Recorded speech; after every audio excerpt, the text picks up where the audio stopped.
கிறிஸ்துவுக்குள் பிரியமானவர்களே, இந்த நாளிலும் உலகம் முழுவதுமாக புனித வியாழன் என்று சொல்லி உலகம் முழுவதும் ஆசரிக்கிறதான ஒரு நாள், ஒரு விசேஷித்த ஒரு நாளாக இந்த நாளை நாம் பார்க்கிறோம்.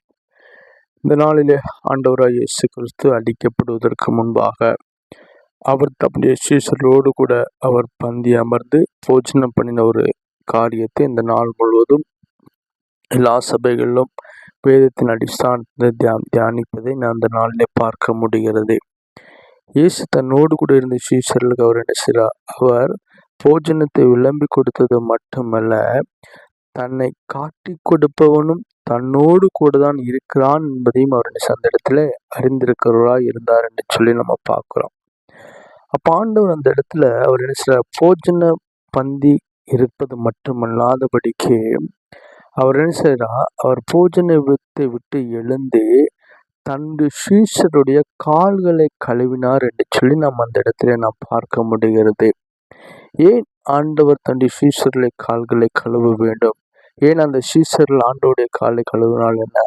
ஆனா ஆண்டவர் அங்க ஒரு காரியத்தை அவர் தன்னோடு கூட இருந்த சீஷர்களுக்கும் நமக்கும் அவர் வெளிப்படுத்தி கொடுக்க ஒரு காரியம் என்ன அப்படின்னு சொன்னா, அவர் தாழ்மையை வெளிப்படுத்தி கொடுப்பதை நாம் பார்க்க முடிகிறது. இந்த உலகத்துல இயேசு கிறிஸ்து வாழ்ந்த நாட்களை பற்றி நமக்கு நன்றாக தெரியும். அவர் எல்லாருக்கும் ஒரு முன் உதாரணமாய் வாழ்ந்தார் என்று சொல்லி தெரியும். ஆனா அந்த கடைசி நேரம் வரும்போது அவர் என்ன செய்றார்?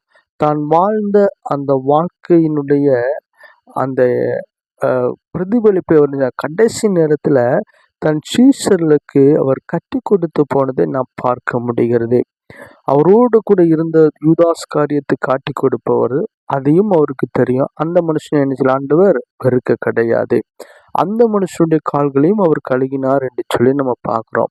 ஆனா இன்னைக்கு பூமியில நாம் பார்க்கும் பொழுது எத்தனையோ மனிதர்கள், வேதத்தை அறிந்தவர்கள், வேதத்தை ஆராய்பவர்கள் கூட சக மனிதர்களை வெறுத்து ஒதுக்கி கொண்டிருக்கிறதான கால சூழ்நிலையை பார்க்கிறோம். ஆனா இன்னைக்கு அவங்க என்ன செய்வாங்க? ஆண்டவருடைய சமூகத்துல போய் என்ன செய்றாங்க? உட்கார்ந்திருந்து, ஆண்டவரே நான் என்ன செய்றோம்? உம்முடைய அப்பத்தை உம்முடையதான பந்தியில் நாங்கள் அமர்ந்திருக்கிறோம் என்று சொல்லி தன்னை ஆராய்ந்து பார்க்காத ஒரு அனுபவத்துக்குள்ளாக போய் அமர்ந்திருக்கும் பொழுது, அதான் அவருடைய வாழ்க்கையில என்ன நன்மைகள் உருவாக போகிறது? ஒரு நன்மையும் உருவாக போகிறது இல்லையா? அதான் வேதத்துல நான் வாசிக்கும் போது 1 கொரிந்தியர் 11ஆம் அதிகாரத்துல வாசிக்கும் போது இருக்கும், தன்னைத்தானே ஆராய்ந்து அறிந்து பங்கெடுக்க வேண்டும் என்று சொல்லி அங்க சொல்லப்பட்டிருக்கிறது. அப்ப தன்னைத்தான் ஆராய்ந்து அறிந்து ஒரு மனுஷன் பங்கெடுத்தால் மட்டும்தான் இந்த விசேஷ விதமான நாள் நமக்கு ஆசீர்வாதமா இருக்குமே தவிர, ஏன்னு சொன்னா இன்னைக்கு எல்லாம் ஒரு உலக சடங்கு ஆச்சாரங்களுக்குள்ளாய் போய் கொண்டிருக்கிற ஒரு அனுபவத்தை பார்க்கிறோம். இன்னைக்கு ஒரு சடங்கு நாட்களாகத்தான் எல்லாரும் இன்னைக்கு இதை ஆசரிக்கிறார்கள் தவிர, யதார்த்தமா தேவன் தன்னுடைய செயல்பாடுகளை சேர்ந்த அங்க விசேஷம். இன்னொரு காரியத்தை நம்ம என்ன பார்த்தோம்? அவர் கால்களை கழுவினார் என்று சொல்லி நம்ம பார்த்தோம். அப்ப ஒருவரை ஒருவர் தாழ்மைப்பட வேண்டும் என்பதனுடைய அடையாளம்.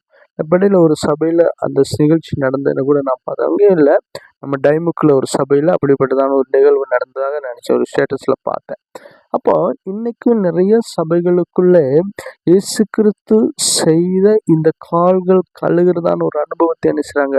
செயல்படுத்தி கொண்டுதான் இருக்கிறார்கள். சில பேர் அதை செய்வது கிடையாது. நாம் என்ன செய்யப்பட வேண்டும்?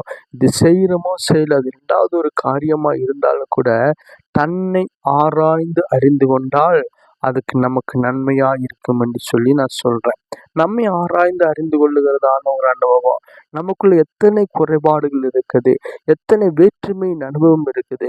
சக மனிதரை நாம் ஒரு நாளும் மதிப்பதே கிடையாது. சக மனிதர்களை கேவலமாய் பேசுறோம், தூஷண வார்த்தைகளை கொண்டு பேசுறோம். இப்படிப்பட்ட அனுபவங்கள் இருக்கக்கூடாது என்பதற்காக இயேசு கிறிஸ்து தன்னையே அவர் என்ன செய்றாங்க? தாழ்த்தி தன் சீஷர்களுக்கு முன்மாதிரியா இருந்தது போல நாமும் விசுவாசிகளுக்கும் புறஜாதிகளுக்குள்ளும் என்ன செய்யணும்? ஒரு சாட்சியின் அனுபவமா இருக்க வேண்டும் என்பதை தான் இந்த இடத்துல என்ன செய்ய யோவான் 13ஆம் அதிகாரத்துல நமக்கு சொல்லப்பட்டதான ஒரு காரியமாய் நான் பார்க்க முடிகிறது. அதுல 34, 35 வசனம் வாசிக்கிற அப்படின்னு சொன்னா, நீங்கள் ஒருவரில் ஒருவர் அன்பாயிருங்கள், நான் உங்களில் இருக்கிறது போல நீங்களும் ஒருவரில் அன்பாயிருங்கள். புதிதான கட்டளை உங்களுக்கு கொடுக்கிறேன். நீங்கள் ஒருவரில் ஒருவர் அன்புள்ளவர்களாக இருந்தால் அதனால நீங்கள் என்னுடைய சீஷர்கள் என்று எல்லாரும் அறிந்து கொள்வார் என்று சொல்லி சொல்லுகிறார். அப்ப அன்பின் பிரதிபலிப்பு தான் நம்முடைய சபைகளுக்குள்ளே உருவாக வேண்டும். அன்பின் பிரதிபலிப்பு தான் நம்முடைய சக மனிதரோடு உருவாக வேண்டுமே தவிர இந்த வேற்றுமை அனுபவங்கள், நம்ம அந்த பிரிவினையின் அனுபவங்கள் சபைக்குள்ளும் நம் தேசத்துக்குள்ளும் இருக்கும் என்று சொன்னால் நிச்சயமாக நம்ம என்ன செய்ய முடியாது.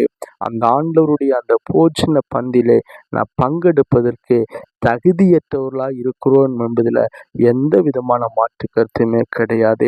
அதனால் இந்த நாளிலே நாம் ஆண்டவருடைய சமூகத்தில், ஆண்டவரே என்னை தகுதிப்படுத்துங்க, உம்மை போல நீ மாற்றுங்கன்னு சொல்லி ஒரு நிமிஷம் நான் ஜெபிப்போமா? மகா இரக்கமும் கிருபை நிறைந்ததான எங்கள் அன்பின் நல்ல பிதாவே, அப்பா, இந்த புனித வியாழன் இந்த நாளில் ஆண்டவரே நீர் தம்முடைய சீஷர்களோடு கூட அமர்ந்து போஜனம் பண்ணியது மட்டுமல்ல, சீஷருடைய கால்களை கல்வி ஆண்டவரே அன்பையும் தாழ்மையும் வெளிப்படுத்துவது போல் ஆண்டவரே நாங்களும் அந்த தன்மைக்குள்ள அப்பா இருக்க, நாங்களும் உடைய அன்பையும் தாழ்மையும் வெளிப்படுத்துகிற ஒரு அனுபவத்தை எனக்குள்ளும் எங்களுக்குள் ஏற்படுத்தி தரும்படியாக செபிக்கிறேன் ஆண்டவரே. ஆவியாண்ட கரங்களுக்குள் ஒப்பு கொடுக்கிற இயேசுவின் மூலம் செபங்களை நல்ல பிதாவே, ஆமென்.